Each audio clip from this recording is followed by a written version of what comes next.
दोस्तों, आज पेश है हत्याकांड।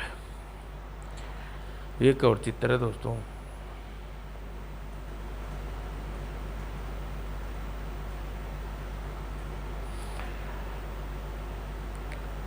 अल हबीबा नाम के कैफे हाउस के एक एकांत टेबल पर बैठे जुगनू, रूबी, कोका कोला और बिल्लू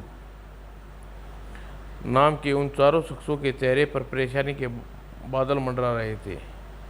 एंटीक पीसों में विदेशी सौदागर को कैबरो से हमने उसके द्वारा मांग की गई 3 चीज़ों को उसे देने का वादा कर लिया है, लेकिन क्या हम उस मांग को पूरी कर पाएंगे? हाँ, अपनी योजना को पूरा करने के लिए सालू की आने दो, तुम्हें यकीन हो जाएगा। लो, सालू आ गई, आओ। चारों लपक कर सालू नामक युक्ति के पास पहुंचे। काम हुआ सालू? हाँ, मैं आपके डैडी के म्यूजियम से मुख्य चाबी की डुप्लीकेट चाबी बनवा कर लाई हूँ। गुड, जरा दिखाओ। सालू ने चाबी जुगनू के हाथ पर रख दी। ये लो, लेकिन तुम्हें पक्का विश्वास है ना, काम हो जाएगा? चाबी को अपनी जेब में धकेलते हुए जुगनू चहका। वह मत करो सालू, बस बहुत पहुंचा हुआ तांत्रिक है वह तेरी सदा नर्वस रहने वाली प्रॉब्लम को चुटकियों में दूर कर देगा।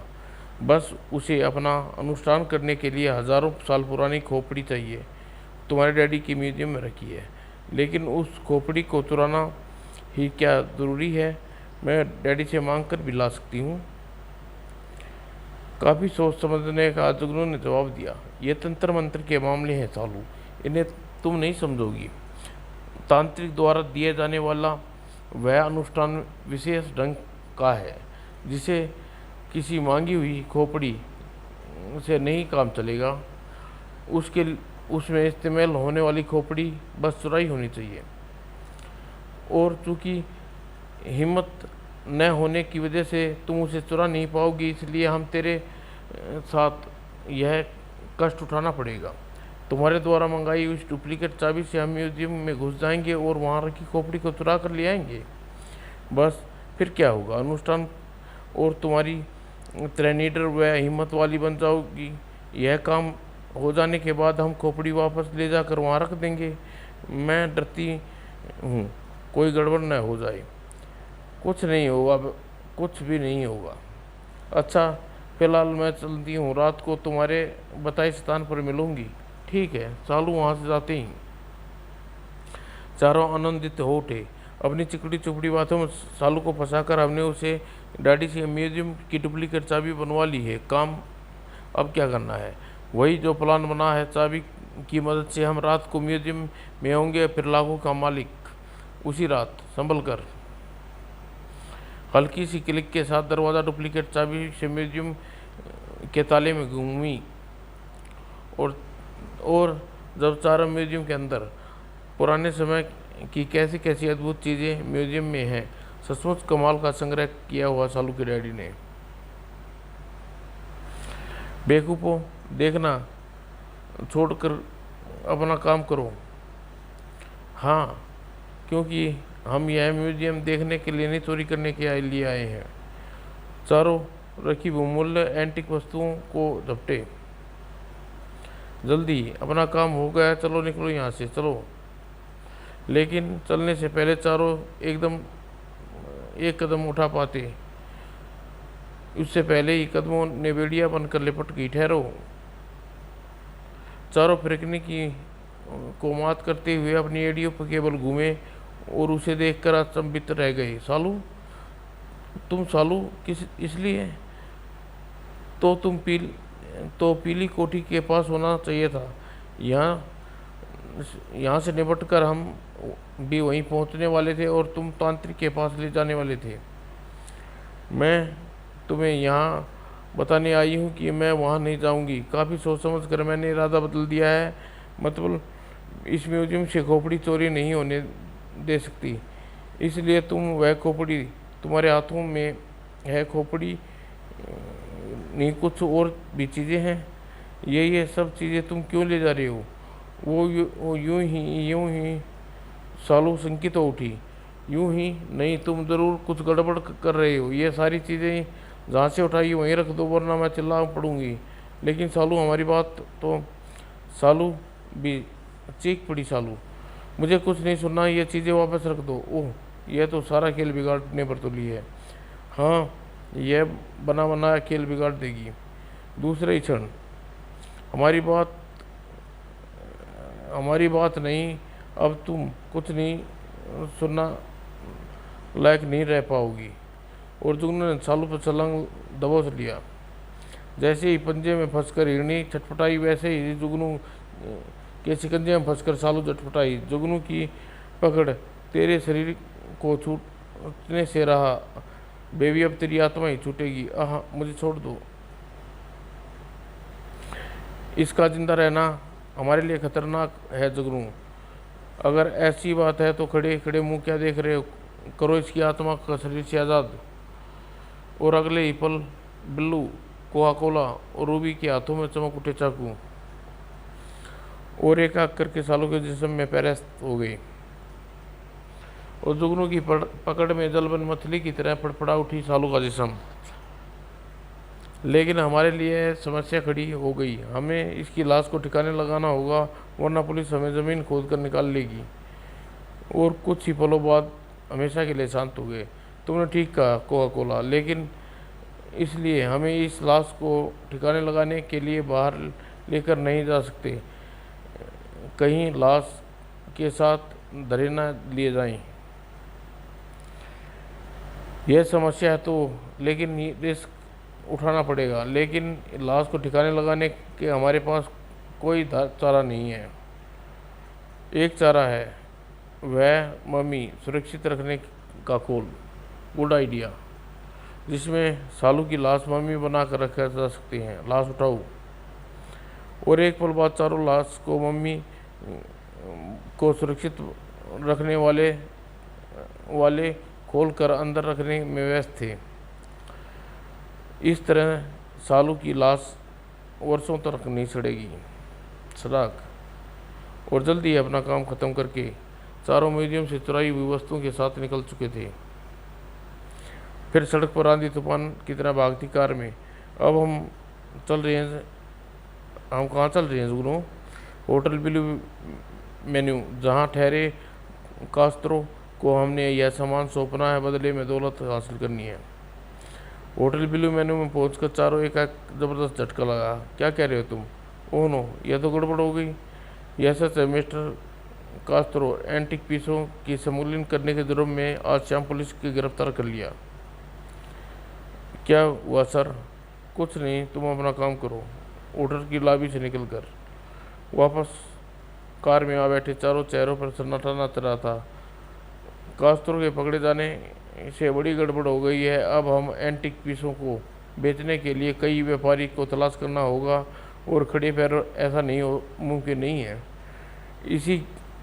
इसी के तरह पुलिस सरगर्मी बढ़ जाने से हमारा काम और मुश्किल हो गया। अब क्या करें?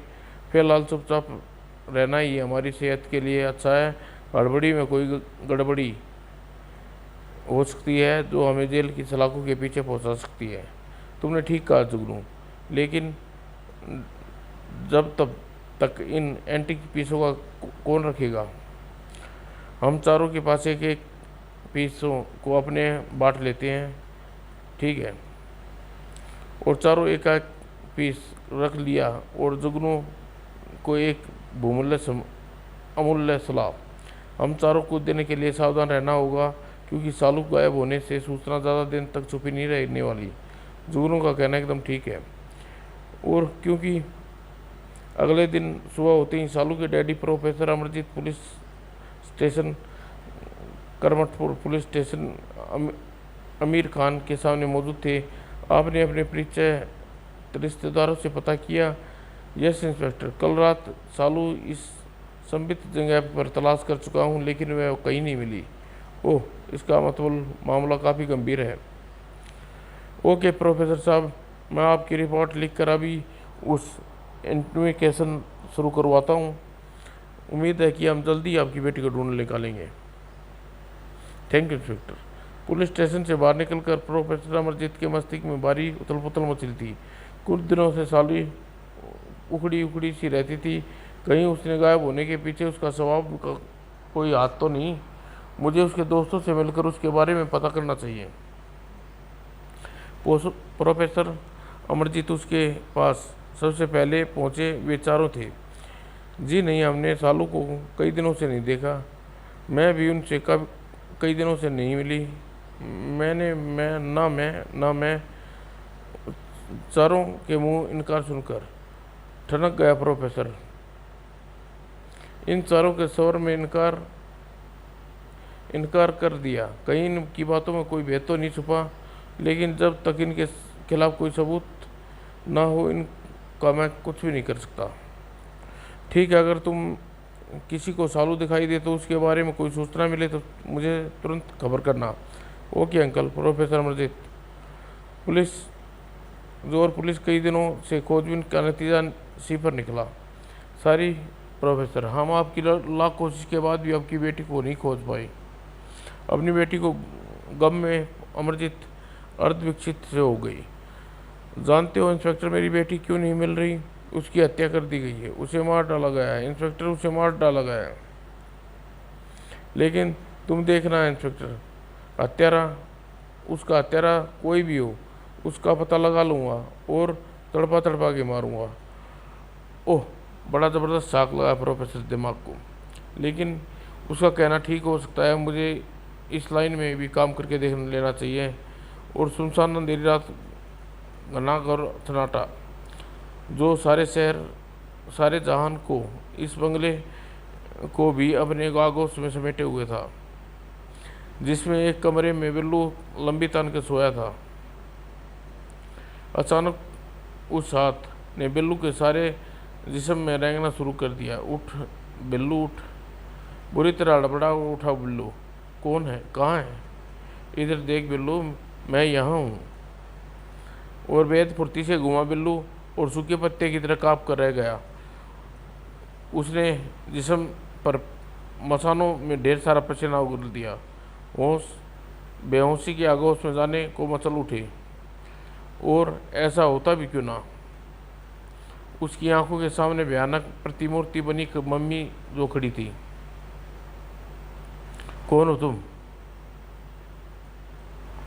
जैसे सैकड़ों मुर्दों को गला फाड़ कर हंस रहे हो, ठीक वैसे ही उस मम्मी ने ठाका लगाया। हा, बहुत जल्दी भूल गया मुझे बिल्लू। लेकिन अगर तू म्यूजियम और उसमें चुराए जाने वाले एंटिक पीसों के बारे में सोचता तो सब याद आ जाएगा कि मैं तुम्हें कैसे अपने साथियों के साथ मिलकर मुझे एक मासूम को बहकाया और उसकी तुमने हत्या कर दी। ओ नो, एंटिक पीस तुम्हारे पास कहाँ से आया? इसे तो मैंने बड़ी सावधानी से अलमारी के अंदर छिपा दिया, लेकिन मैंने इसे वहाँ से निकाल लिया। जानते हो क्यों? क्योंकि यह तेरी मौत बनेगा। इसी के साथ मम्मी के हाथ से उछल पड़ा एंटिक पीस और ओह, हैरतअंगेज दृश्य देखकर बिल्लू के जड़ होकर रह गया। उप नहीं, खचाक। बिल्लू की अलग से निकलने वाली चीख, अंतिम चीख ने बंगले के जरे जरे को हिला कर रख दिया। ये तो बिल्लू की चीख है, क्या हुआ उसे? आओ देखें। और कुछ ही पलों बाद बंगले में मौजूद प्रत्येक शख्स औखनाक दृश्य देख का नज़ारा देख रहा था। किसी को अपने बिल्लू की हत्या कर दी, पुलिस को बुलाओ। उप नहीं। लोगों के बुलावे पर पुलिस पार्टी के साथ इंस्पेक्टर आमिर खान अस्तव्यस्त रह गया। कौन होगा इतना अक्लमंद हत्यारा? मैंने अपनी लाइफ में ऐसे मर्डर नहीं देखा। हत्यारे ने लाश का कीमा बना कर रख दिया, लेकिन शिनाख्त एक सबूत भी नहीं छोड़ा। बिल्लू की हत्या ने बुरी तरह परेशान कर डाला था इंस्पेक्टर आमिर खान को, और जबकि हिला कर रख दिया था इन तीनों को। वो बिल्लू की लाश की स्थिति को यदि ध्यान में रखें तो अब तक सारे तन बदन में धुरधरी सी दौड़ जाती है। इतने भीषण तरीके से आखिर बिल्लू की हत्या किसने की? क्या मकसद होगा उसकी हत्या का? कहीं हत्यारे को मकसद एंटीक पीस तो नहीं था बिल्लू के हिस्से में आया था? कोला कोला ने इतना क्या धमाका ही किया था? What nonsense! क्या उस एंटीक पीस के लिए भी वे किसी की हत्या कर सकता है? ऐसा नहीं हो सकता। क्यों नहीं हो सकता? एंटीक पीस लाखों का माल है और तुम बोल रही हो कि पीस के लिए हमने भी किसी की हत्या कर चुके हैं। ओह, इसका मतलब एंटीक पीस किसी के हाथ लग गया है। अगर ऐसा हुआ तो हमारे लिए बड़ी मुश्किल पैदा हो गई। देर सवेर कोई सोच भी सकता है कि बिल्लू को हमारा दोस्त था, इसलिए वैसे कुछ भी हमारे पास भी होने चाहिए। हाँ, ऐसा हो सकता है, लेकिन इस मुसीबत से बचने का कोई उपाय किया जाए। जुगनू ने सुझाया, हमें अपने हिस्से के पीसों को ठिकाने लगाने का इंतजाम करें। कैफे हाउस में से रवाना होते ही तीनों के मस्तिष्क में अपने अपने हिस्से के एंटीक पीसों को ठिकाने लगाने के अलग अलग विचार उमड़ रहे थे। मुझे जल्दी ही औने पौने दाम में बेचने का इंतजाम करना चाहिए। 1-2 दिन देखता हूँ, अगर कोई गड़बड़ देखूंगा तो उसे लेकर शहर छोड़ दूंगा। अपने हिस्से के एंटीक पीस को ठिकाने लगाने के लिए एक शानदार इंतजाम सोच लिया और international safe and vault company, आपके वॉल्ट नंबर 303, यह लीजिए चाबी। और पेंशन पर रूबी बड़े पैकेट के साथ मौजूद थी। Thank you. यहाँ वॉल्ट एकदम सुरक्षित रहेगा। एंटीक पीस और एंटीक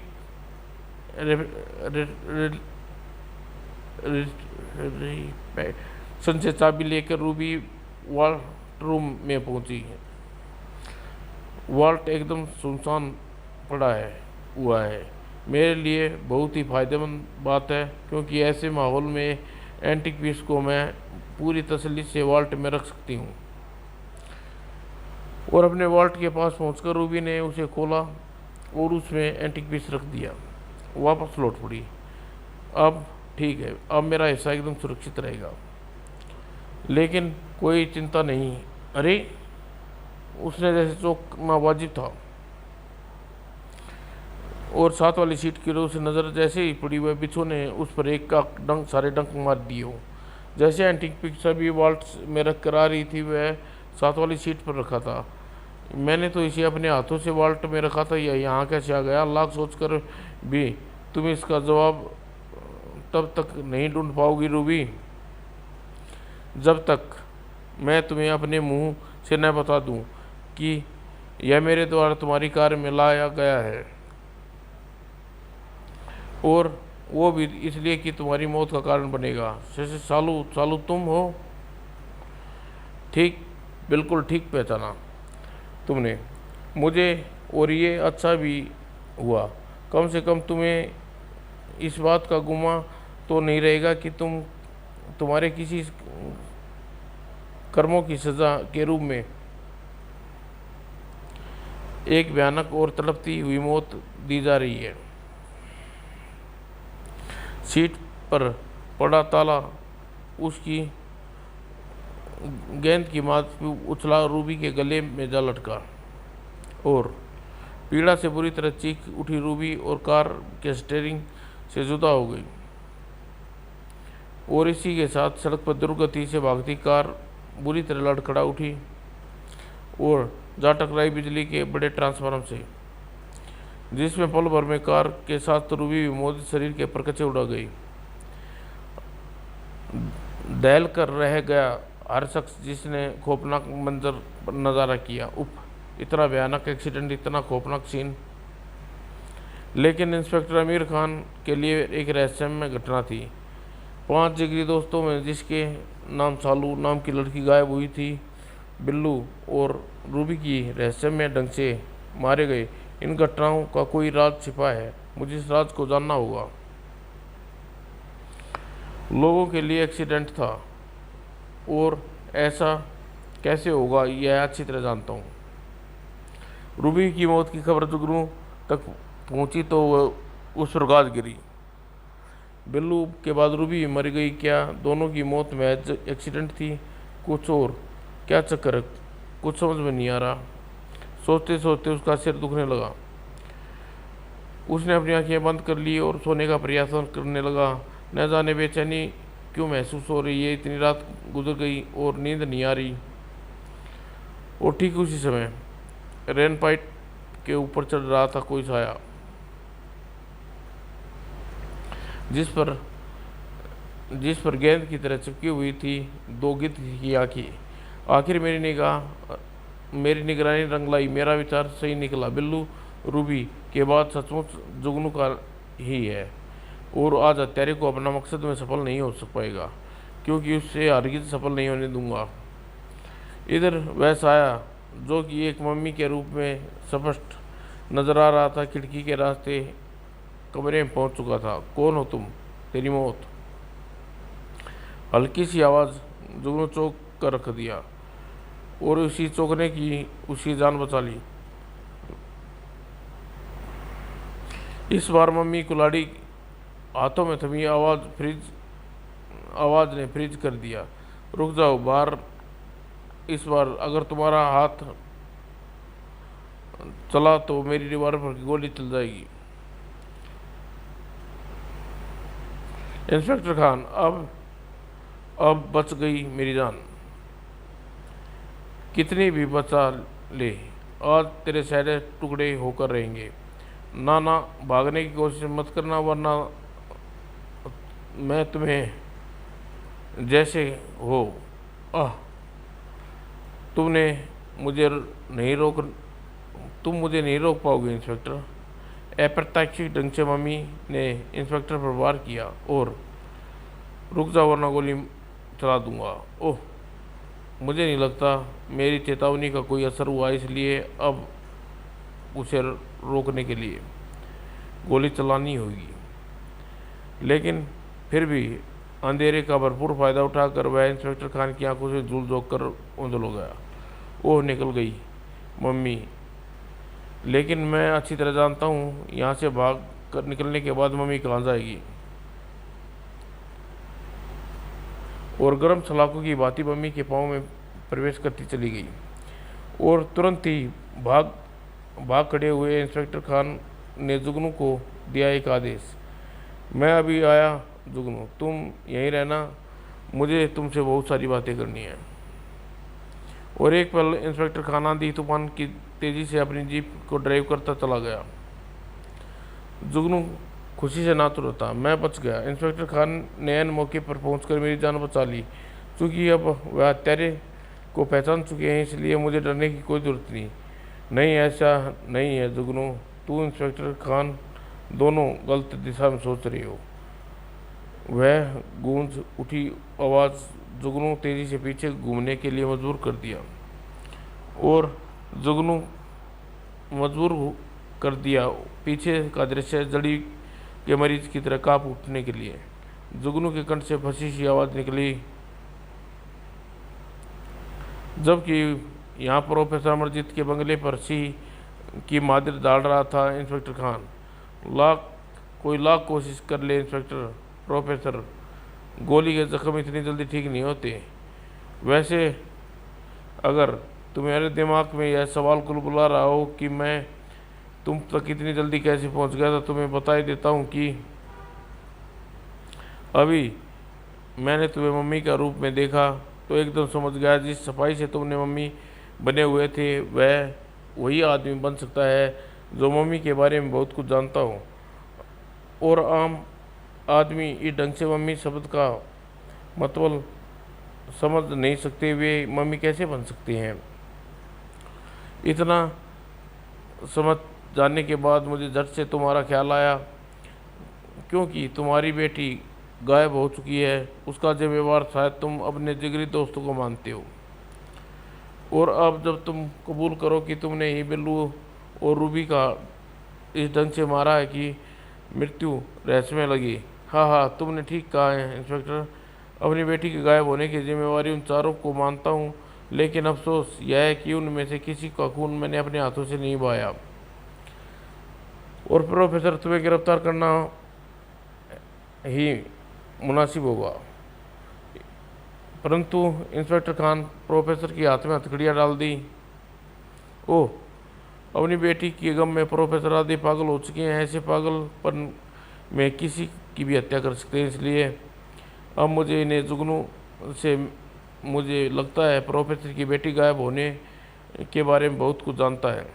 इंस्पेक्टर खान जिस जुगनू के पास जाने के लिए सोच रहे थे उसे फर्श पर चलता हुआ भयानक पुतला यमराज पुतला थमराज के पहुंचने की तैयारी था। नहीं नहीं, मुझे मत मारो, मुझे रोको, प्लीज़ रोको उसे। किसी भी हलाल बकरे की तरह मादी मिनमिया रहा था जुगनू। उसकी गिड़गिड़ाहट का भरपूर आनंद उठा रही थी। मम्मी नहीं, यह मौत मुझे नहीं मार सकती। मौत से बचने के लिए भाग रहा है बेवकूफ़। लेकिन मौत ने कब किसको भागने का मौका, निकलने का मौका दिया है? छूट पड़ा उस मगरमच्छ के ऊपर बैठे पुतले के हाथ से भाला और सनसनाता हुआ ले उड़ा जुगनू की गर्दन। भला बल बल करके खून जुगनू के शरीर से धप धप नीचे आ गिरा। ठीक उसी पल इंस्पेक्टर खान की जीप का टायर जुगनू के घर के आगे चिंगाड़ा। प्रोफेसर अमरजीत के साथ जीप से उतरकर इंस्पेक्टर खान जब अंदर पहुंचे तो होश फक्ता हो गए। ओनो, जुगनू का हाल में देखकर इंस्पेक्टर खान का दिमाग चक्कर गन्नी की तरह घूमता चला गया। कुछ देर पहले मैंने जुगनू को सही सलामत छोड़कर गया था, मगर इसका मतलब यह है कि प्रोफेसर का कहना ठीक है। रूबी बिल्लू की हत्या में इनका कोई हाथ नहीं है। जुगनू की हत्या जुगनू को करने जरूर आए थे, लेकिन ऐन वक्त पर पहुंच गया। लेकिन प्रोफेसर हत्यारा नहीं तो कौन असली हत्यारा है? और क्या मकसद छिपा उसकी हत्या के पीछे? यह सोचते सोचते इंस्पेक्टर खान का मस्तिष्क में गूंजा एक नाम, कोका कोला। मृतकों का एकमात्र साथी और घनिष्ठ साथी कोका कोला अब जिंदा बचा है। अब ना केवल मुझे उसके सवालों का जवाब पाना चाहिए, बिल्कुल उसकी हिफाजत करनी चाहिए। हो ना हो हत्यारे का अगला शिकार वही होगा। कोका कोला, जिस जुगनू की मौत की खबर मिल चुकी थी। बिल्लू, रूबी और जुगनू तीनों रहस्यमय ढंग से मारे गए। अब सालू हत्याकांड का शामिल मेरे तीनों साथी मारे जा चुके हैं। अब मैं बचा हूँ, यानी मेरा नंबर है। नहीं नहीं, मैं अपना नंबर नहीं आने दूंगा। इससे पहले मैं शहर छोड़ कर चला जाऊंगा। कोला जल्दी से अपना सामान पैक किया। अब मैं यहाँ एक पल भी नहीं रहूँगा। और उसने दरवाजे में अच्छे ढंग से छिपा रखा खंजर बाहर निकाला। यह लाखों का माल, इसे भी संभाल कर रख लेता हूँ। अरे, मछली की भांति खंजर कोका कोला के हाथ से फिसल गया था। और ये क्या दिख रहा है मेरी आंखें? खंजर हवा में तैर रहा है। कमाल है। कमाल यह नहीं कोका कोला, कमाल तो यह होगा जब तेरी आत्मा इस खंजर की तरह हवा में तैर रही होगी। तुम सालू हो? हाँ गलत, हाँ गलत, एकदम गलत पहचाना तुमने मुझे। सालू नहीं,